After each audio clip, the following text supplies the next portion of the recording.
Maging ang mga young actress na gumaganap bilang mga batang sangre ng Encantadia dumaan din sa iba't ibang preparations as future ng mga tagapagbantay ng mga brilyante. Yan ang chika ni Aubrey Carampel. Nang malaman daw ng child actress na si Barbara Miguel na magbabalik ang Encantadia, pinangarap na raw niyang makuha ang papel ng Batang Pirena. Unang nakilala sa GMA Telebabad series na Munting Heredera noong 2011 si Barbara.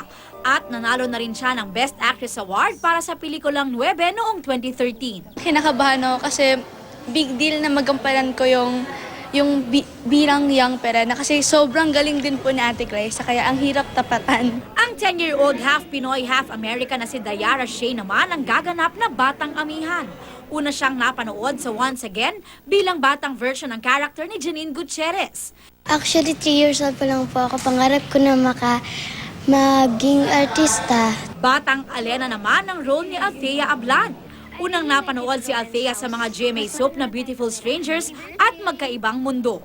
Gustong-gusto raw ni Althea ang kanyang role at idol daw niya ang kanyang ate Gabby.